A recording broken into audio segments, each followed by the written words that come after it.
नमस्कार सभी को, मैं अनिल बेनीवाल अवर्स एजुकेशन के इस प्लेटफॉर्म पर आप सभी का स्वागत करता हूं। आज की क्लास के अंदर हम क्वेश्चन करेंगे जो आपके मिक्स रहेंगे, आपके Haryana GK, India GK, world GK और स्टैटिक जीके। सारे क्वेश्चन एग्जाम के पॉइंट ऑफ व्यू से काफी इंपॉर्टेंट है, सीटी एग्जाम के लिए स्पेशली। और साथ में आप ये बोल सकते हो कि जो प्रीवियस ईयर पेपरों का जो क्वेश्चन बैंक आपका होता है वो सारे क्वेश्चन आपको इसके अंदर मिलेंगे। शुरू करते हैं और देखिए सबसे पहला क्वेश्चन। और उससे पहले देखिए आज आप सभी को पता है 5 सितंबर है, तो सबसे पहले 5 सितंबर टीचर्स डे, शिक्षक दिवस की आप सभी को हार्दिक शुभकामनाएं।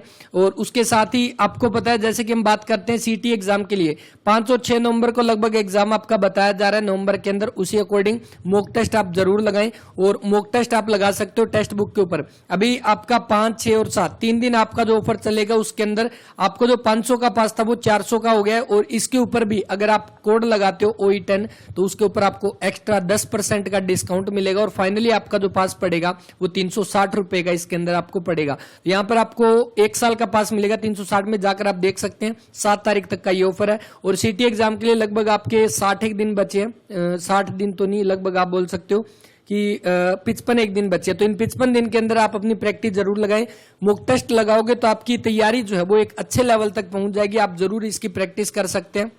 टेक्स्ट बुक का लिंक डिस्क्रिप्शन में है, वहां पर जाइए, उसको डाउनलोड करें। और वहां पर आपको डेमो टेस्ट दिए गए, तो जैसे ही आप डेमो टेस्ट यूज करोगे तो आपको अपनी तैयारी का भी पता लगेगा और टेस्ट सीरीज किस लेवल की आपको दी गई है उसका भी आप अंदाजा लगा सकते हो। तो अच्छे लेवल की टेस्ट सीरीज दी गई, जाकर एक बात जरूर देखें।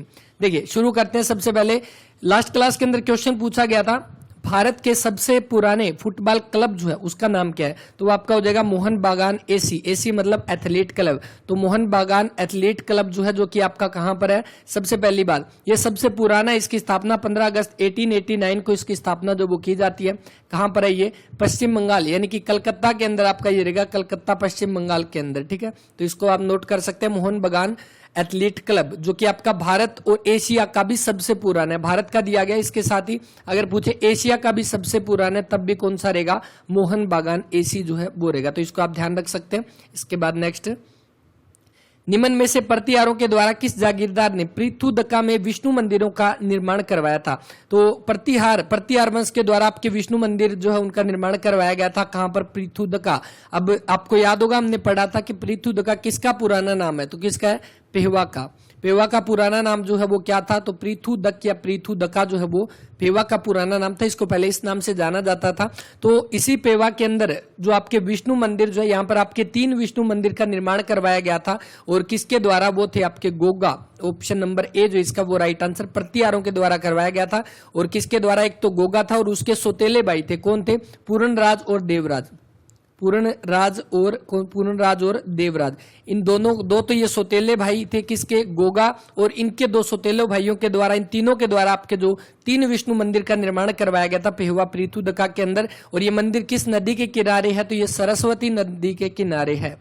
सरस्वती नदी के किनारे जो है ये मंदिर रहेंगे, तो इसको आप ध्यान रख सकते हैं। और ये आपका प्रीवियस ईयर पेपरों के अंदर पूछा गया क्वेश्चन है, रिपीट होने के चांसेस जो है वो रहेंगे।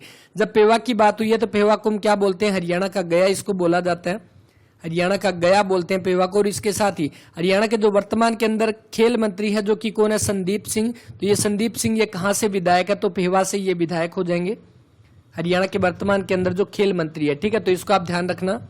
और एक करंट अफेयर का क्वेश्चन भी नोट कर सकते हो। अभी 2-3 दिन पहले की बात है, यानी सितंबर की बात है आपकी, 3 सितंबर के आस 2-3 सितंबर की। तो इस टाइम क्या है, संदीप सिंह को क्या चुना गया? हरियाणा रेसलिंग एसोसिएशन का जो है वो आपका अध्यक्ष जो है इसका चुना गया। तो ये भी आप इसको ध्यान रख सकते हैं। इसके बाद देखो नेक्स्ट, कुरुक्षेत्र के थानेसर में स्थित बिरला मंदिर का निर्माण मुख्यतः किस पत्थर के द्वारा किया गया? कुरुक्षेत्र के थानेसर के अंदर आपका जो बिरला मंदिर है इसके बारे में क्वेश्चन जो बनता है सबसे पहले कि राज्य का सबसे बड़ा मंदिर, हरियाणा राज्य का सबसे बड़ा मंदिर जो वो कौन सा है? वो आपका बिरला मंदिर जो है वो हो जाएगा। और इसका निर्माण कब करवाया गया? 1952 के अंदर इसका निर्माण करवाया गया। किसके द्वारा? जुगल किशोर बिरला के द्वारा। जुगल किशोर बिरला के द्वारा निर्माण करवाया गया। राज्य का सबसे बड़ा मंदिर है, किसको समर्पित है? भगवान कृष्ण को यह समर्पित है, भगवान कृष्ण को समर्पित मंदिर है। किससे बना हुआ है? सफेद मार्बल, सफेद संगमरमर का बना हुआ है। ऑप्शन नंबर सी जो इसका वो राइट आंसर है। तो इसको भी आप ध्यान रख सकते हो। और इसी मंदिर की दीवारों के ऊपर जो गीता के सभी 18 अध्याय जो है उनको यहाँ पर लिखा हुआ है। किस मंदिर पर? बिरला मंदिर, जो कि कुरुक्षेत्र थानेसर के अंदर स्थित है, राज्य का सबसे बड़ा मंदिर और सफेद मार्बल का जो है ये बना हुआ है। भारत में पंचायत सदस्य के रूप में निर्वाचित होने के लिए न्यूनतम आयु क्या है? पंचायत सदस्य बनने के लिए न्यूनतम आयु जो है वो आपकी 21 वर्ष हो जाएगी। इसके साथ ही सरपंच, आपको पता है सरपंच के लिए भी जो आपकी है वो 21 वर्ष आयु हो जाएगी। और एक क्वेश्चन जो पूछा जाता है कि ग्राम सभा का सदस्य बनने के लिए जो आपकी न्यूनतम आयु जो है वो कितनी है? वो है आपकी 18 वर्ष। मतलब ग्राम सभा का सदस्य कौन बन सकता है? जो व्यक्ति आपका वोट डाल सकता है, जिसको वोट डालने का अधिकार है, वो सारे सदस्य आपके ग्राम सभा के सदस्य, यानी जिसका नाम वोटर लिस्ट में आया गया है वो आपके ग्राम सभा के सदस्य। मतलब वोट डालने का अधिकार कितना? 18 वर्ष। तो इसका मतलब इसके लिए जो है वो आयु 18 वर्ष चाहिए। अब पहले वोट डालने की उम्र हुआ करती थी 21 वर्ष, लेकिन बाद में कर दी गई 18 वर्ष। तो कौन सा संविधान संशोधन हुआ था? बहुत बार एग्जाम के अंदर आपका देखा जाता है, तो वो था 61वां संविधान संशोधन 1989। और इसके तहत जो वोट डालने की जो उम्र की गई वो 21 वर्ष से 18 वर्ष जो है वो कर दी गई थी। ठीक है, तो इसका ऑप्शन नंबर बी। उस्ताद बिस्मिल्लाह खान, तो उस्ताद बिस्मिल्लाह खान जो है ये कौन सा वाद्य यंत्र बजाते थे? तो उस्ताद बिस्मिल्लाह खान जो बजाते थे वो शहनाई बजाते थे, ऑप्शन नंबर बी। इसके साथ ही आपसे पूछे सितार, पंडित रविशंकर जो है वो किससे संबंधित है? सितार से। ठीक है, सरोद का पूछ ले तो अमजद अली खान और अली अकबर खान जो वो सरोद से, और संतूर का पूछे तो शिव कुमार शर्मा जो है वो संतूर से संबंधित है। और इसके साथ ही एक और तबले के बारे में पूछा जाएगा जो कि जाकिर हुसैन क्या थे? एक तबला वादक थे। ठीक है, तो ये भी ध्यान रख लेना। नेक्स्ट क्वेश्चन देखो, वैदिक युग की अनुमानिक समयावधि जो है वो क्या है? तो सबसे पहले जैसे आपको पता है कौन सा आया था, तो सबसे पहले सिंधु घाटी सभ्यता आई थी, है ना, सिंधु घाटी सभ्यता। तो सिंधु घाटी सभ्यता के बारे में पूछा जाता है कि ये कब से कब तक रही थी? तो ये आपकी लगभग रही थी 2450 बीसी से 1750 बीसी तक। कई जगह पे 2400 से 1700 भी दिया हो सकता है, या 2500 से 1700, तो ये थोड़ा बहुत ऊपर नीचे होगा, लगभग आप मान सकते हो 2450 बीसी से 1750 बीसी सिंधु घाटी सभ्यता का टाइम था। उसके बाद यहाँ पर आपका वैदिक काल आता है, और वैदिक काल के बारे में जब पूछा जाता है तो वो 1500 से 500 बीसी यानी ईसा पूर्व जो इसका ऑप्शन नंबर बी जो है वो इसका राइट आंसर रहेगा। वैदिक काल की जब बात की जाए, वैदिक काल या वैदिक युग जो दे रखा है, इसकी अगर बात की जाए इसको दो भागों में बांटा गया। पहला जो है आपका वो ऋग्वैदिक काल है, कौन सा? ऋग्वैदिक काल हो जाएगा। और सेकंड जो आपका हो जाएगा वो आपका हो जाएगा उत्तर वैदिक काल। ठीक है, ऋग्वैदिक काल और उत्तर वैदिक काल। तो यहाँ पर जो ऋग्वैदिक काल के बारे में बात हुई है तो वो 1500 बीसी से लेकर लगभग 1000 बीसी तक आपका ये रहेगा, और 1000 बीसी से लेकर लगभग आपका 500 बीसी तक आपका उत्तर वैदिक काल रहेगा। मतलब टोटल 1000 साल इसके अंदर 500 में डिवाइड किया गया है, तो इससे भी इसको याद रख सकते हैं। भारत में अल्पाइन वन जो है वो आपके कहाँ पाए जाते हैं? तो अल्पाइन वन जो पाए जाते हैं वो पूर्वी हिमालय के अंदर पाए जाते हैं, ऑप्शन नंबर डी जो इसका वो राइट आंसर। जब वन की जब बात हो चुकी है तो वन के बारे में ध्यान रखना, पहली बात किस सूची के अंतर्गत आते हैं? आपको पता है भारतीय संविधान के आपकी 7वीं अनुसूची के अंदर, 7वीं अनुसूची जो है, टोटल अनुसूची कितनी है?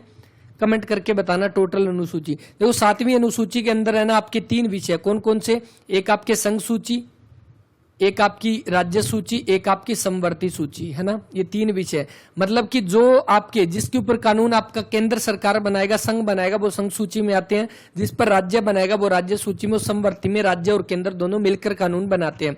तो उसी अकॉर्डिंग वन के बारे में पूछा गया। तो देखो पहले वन जो है ना वो किसके अंदर था? ये राज्य सूची के अंतर्गत आता था वन पहले। लेकिन जो आपका 42वां संविधान संशोधन 1976 जो हुआ था, इसके तहत वन को जो है वो किसके अंदर? राज्य सूची से हटाकर किसमें कर दिया गया?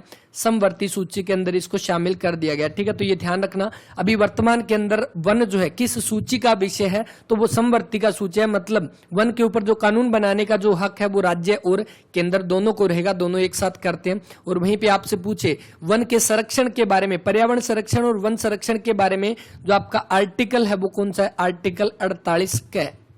48 क मतलब कि किसके अंतर्गत आता है? डीपीएसपी, राज्य के नीति निर्देशक सिद्धांत जो है उसके अंदर आर्टिकल 48 के अंतर्गत दिया गया वनों के संरक्षण के बारे में। तो ये भी आप ध्यान रखना।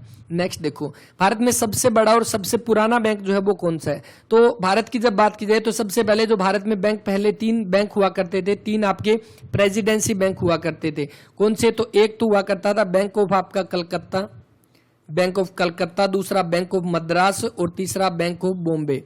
तो ये 3 आपके बैंक हुआ करते थे। इन तीनों प्रेसिडेंसी बैंक को मिलाकर आपका 1921 के अंदर एक बैंक बनाया जाता है जिसका नाम दिया जाता है imperial bank of India. Imperial bank of India जो है वो नाम दिया जाता है किसको, जब ये तीन बैंक मिलकर आपके एक बैंक बनते हैं इंपीरियल बैंक ऑफ इंडिया, और इसी इंपीरियल बैंक ऑफ इंडिया को बाद में इसका नाम रख दिया जाता है भारतीय state bank. Option number B जो इसका वो राइट आंसर 1 जुलाई 1955 को। यानी आपसे पूछे कि भारतीय स्टेट बैंक की स्थापना कब होती है, 1 जुलाई 1955 को एसबीआई की स्थापना होती है। पहले इंपीरियल बैंक ऑफ इंडिया इसका नाम था जो कि 1921 में बना था। अब देखो एसबीआई के बारे में 2-3 चीज ध्यान रखना। सबसे पहले हेडक्वार्टर कहां पर है, मुंबई के अंदर है, और इसके अध्यक्ष स्थापना हम बात कर चुके हैं 1 जुलाई 1955, और इसके अध्यक्ष कौन है अभी वर्तमान के अंदर, दिनेश खारा जो है वो इसके अध्यक्ष हो जाएंगे। ठीक है, तो ये ध्यान रखना इसके बारे में।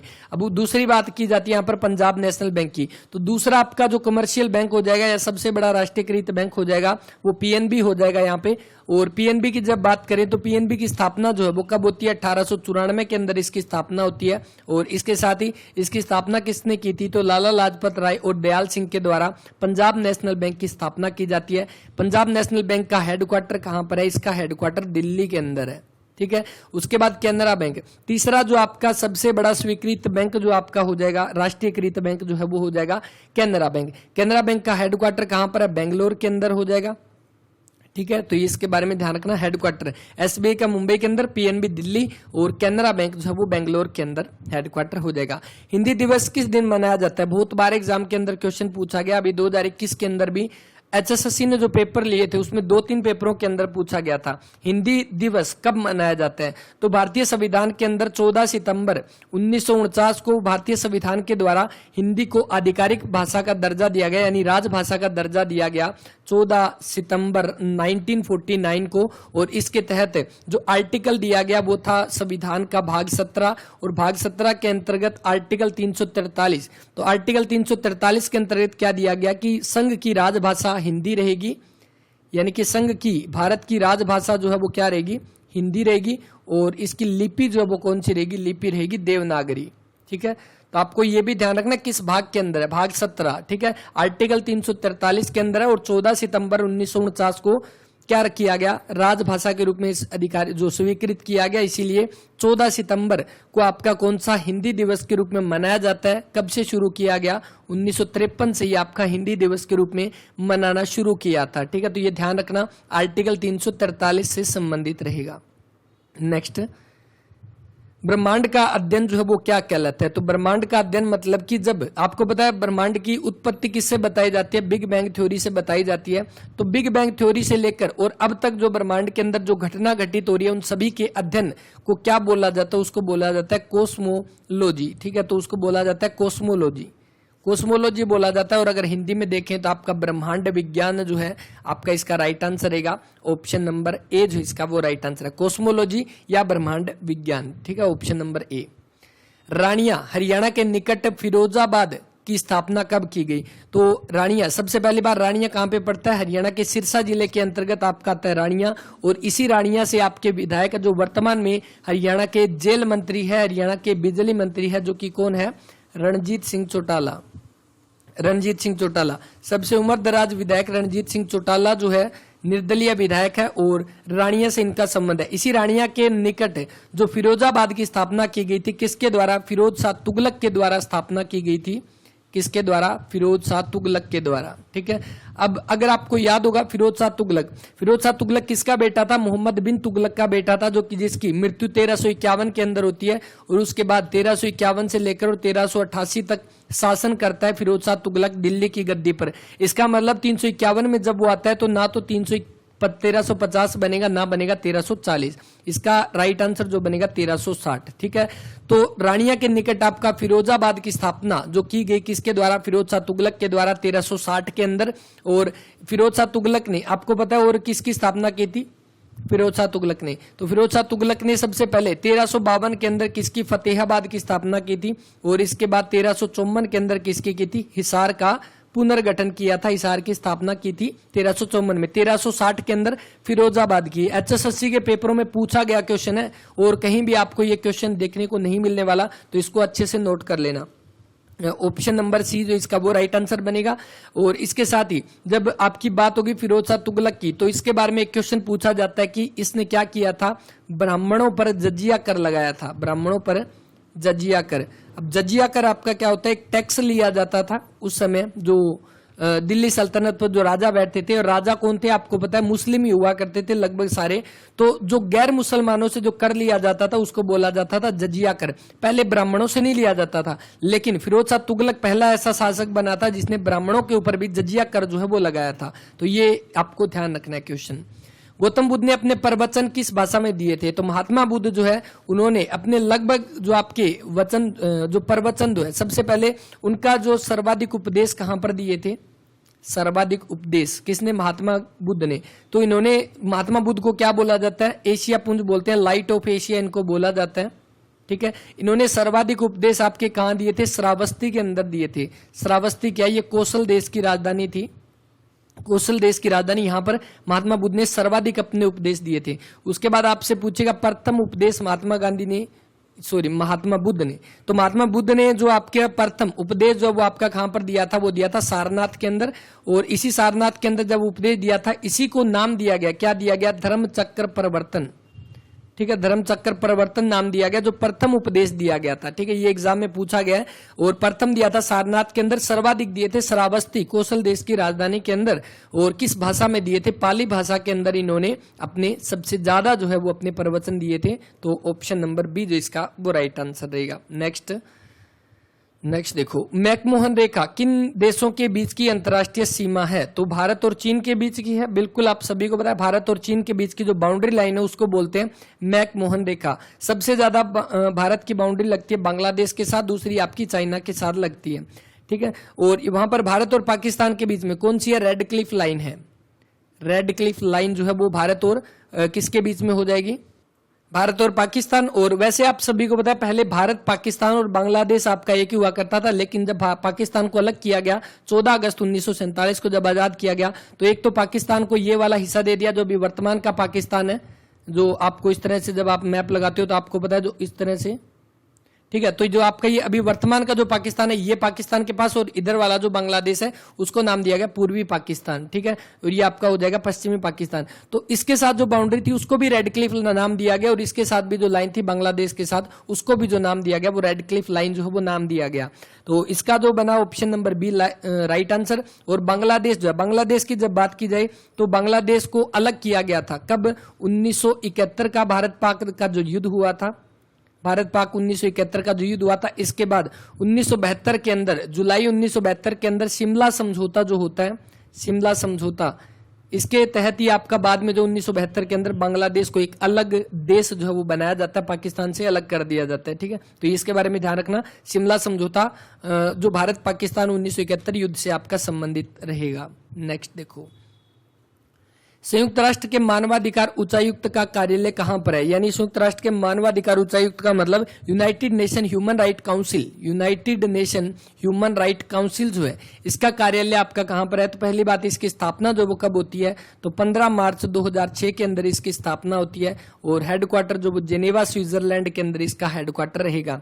वहीं पर हैग के अंदर दिया गया, तो हैग आपका कहां पर है? नीदरलैंड के अंदर। और यहां पर जो आपका रहेगा किसका? ICJ, international court of justice, international court of justice जो इसका हेडक्वार्टर कहां पर है? द हैग के अंदर, HAGUE, द हैग, जो कि आपका कहां पर है? नीदरलैंड के अंदर। यहां पर ICJ, international court of justice का आपका हेडक्वार्टर रहेगा।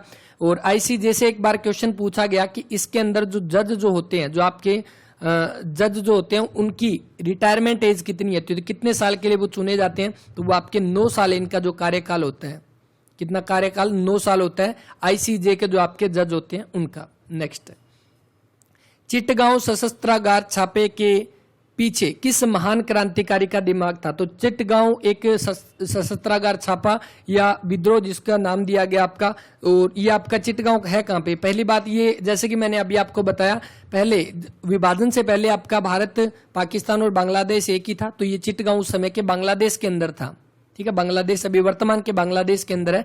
तो यहाँ पर आपका शस्त्रागार छापा जो मारा गया था, जिसके तहत अंग्रेजों के जो शस्त्र जो थे उनको लूटना था, उसके साथ ही वहां पर जो आपके अंग्रेजों के जो कनेक्शन हुआ करते थे, जो टेलीग्राफ तार जो उनको खत्म करना, रेलवे लाइन खत्म करना, इन सभी के पीछे ये इसका एक मोटिव था। और इसका जो मेन जो आपका दिमाग था वो था सूर्य सेन के पास, यानी इनके द्वारा जो है इसकी योजना जो बनाई गई थी सूर्यसेन, ऑप्शन नंबर सी जो इसका वो राइट आंसर रहेगा। और ये जो आपका चिट्टगांव शस्त्रागार छापा जो ये आपका 28 अप्रैल 1930 को जो ये आपकी घटना हुई थी। 28 अप्रैल 1930 सूर्यसेन जो एक टीचर हुआ करते थे, इसीलिए इनको मास्टर दा के नाम से इनको भी जाना जाता था। ठीक है, तो ये ध्यान रखना। और जब ये आपका जो योजना बनाई गई थी, चिट्टगांव जो विद्रोह जो हुआ था, इसमें गणेश घोष भी इनके साथ शामिल थे। नेक्स्ट देखो, विश्व जल दिवस जो है वो आपका कब मनाया जाता है? तो विश्व जल दिवस, सबसे पहली बात, विश्व जल दिवस जो आपका मनाया जाता है वो 22 मार्च को आपका मनाया जाता है। और इसके साथ ही विश्व जल दिवस आपका कब से मनाना शुरू हुआ? 1993 से मनाना इसको शुरू हुआ था। और अभी थीम आपको तो पता ही याद रखनी है, जो बहुत इंपॉर्टेंट होती है। थीम 2022 की जो वाटर डे की जो है वो थीम वो आपकी हो जाएगी ग्राउंड वाटर, ग्राउंड वाटर। ठीक है, make the invisible, make the invisible visible. ठीक है, मतलब इसका कि जो ग्राउंड वाटर जो है वो आपका इनविजिबल हो रहा है उसको विजिबल बनाना, यानी कि आपके पानी का संरक्षण करना, ये थीम रखी गई 2022 की जल दिवस की। 22 मार्च को आपका मनाया जाता है। वहीं पर ऑप्शन दिया गया 5 जून, तो 5 जून को आपका पर्यावरण दिवस, एनवायरमेंट डे जो है वो आपका मनाया जाता है 5 जून को, तो ये भी ध्यान रखना। और 5 जून को जो है वो आपकी कौन सी थीम कौन सी थी आप कमेंट करके बता सकते हो। इस साल की पर्यावरण दिवस की थीम कौन सी है, कमेंट करके आप बता सकते हो। इसके बाद नेक्स्ट, 6 जुलाई 1905 को आपके बंगाल के विभाजन की घोषणा करने वाले प्रथम समाचार पत्र का नाम क्या था, कमेंट करके बताना। 56 क्वेश्चन आपके सामने जो दिया गया है। बंगाल का विभाजन आपको पता है 1905 के अंदर हुआ था, बाकी डिटेल हम अगली क्लास के अंदर करेंगे। तो प्रथम समाचार पत्र कौन सा था, तो वो आप कमेंट करके बताना 56 का। और इसका राइट आंसर क्या आएगा? तो उम्मीद करता हूं सारे क्वेश्चन आपने नोट किए होंगे और एग्जाम के पॉइंट ऑफ व्यू से सारे क्वेश्चन इंपॉर्टेंट है। इसके अंदर हमने इंडिया जीके भी कवर की थी, इंडिया जीके भी इसके अंदर हमने कवर किया। प्लस में आपके इसके अंदर हरियाणा जीके के भी कुछ नए क्वेश्चन आपको देखने को मिले थे। प्लस में आपके स्टैटिक जीके के भी क्वेश्चन हमने कवर किए थे, जैसे आपके जो शहनाई वादक कौन थे, तो उससे जुड़े हुए क्वेश्चन स्टैटिक जीके के। प्लस में आपके और कौन से वर्ल्ड जीके के क्वेश्चन हुए थे, जैसे आपके जो ह्यूमन राइट काउंसिल जो है उसका हेडक्वार्टर जो है वो कहां पर है, जेनेवा स्विट्जरलैंड के अंदर। मतलब आपके मिक्स क्वेश्चन हमने इसके अंदर किए। तो क्लास के बारे में अपना वैल्यूएबल रिस्पॉन्स जरूर देना। पीछे की अगर क्लासेज रहती है तो जाकर आप देख सकते हैं, प्ले लिस्ट में आपको सारी की सारी क्लासेज सीक्वेंस के अंदर मिल जाएगी। और अभी शायद थोड़े से क्वेश्चन और रहते हैं, 40-50 से क्वेश्चन और रहते हैं। उसके बाद आपके 1000 क्वेश्चन थे, और इन 1000 का मतलब थे आपके 10,000 प्लस क्वेश्चन। और ये 10,000 प्लस क्वेश्चन वो है जो आपके बार बार एग्जाम के अंदर पूछे जाते हैं, तो उनको आप जरूर नोट कर लेना। और ये आपका प्रीवियस ईयर क्वेश्चन बैंक भी है। एनटीए आपको पता है पहली बार पेपर ले रहा है, तो यहां से क्वेश्चन आपको 100% जरूर देखने को मिलेगा। और सेकंड पेपर जो कि एचएसएससी पेपर लेगा, उसके अंदर तो आपके डिट्टो क्वेश्चन आपको देखने को मिलेंगे यहाँ पे, क्योंकि सेकंड एचएसएससी लेगा और एचएसएससी के क्वेश्चन बैंक आपके सामने दिए गए हैं। तो बस इस वीडियो में इतने, मिलते हैं नेक्स्ट वीडियो में, तब तक के लिए धन्यवाद।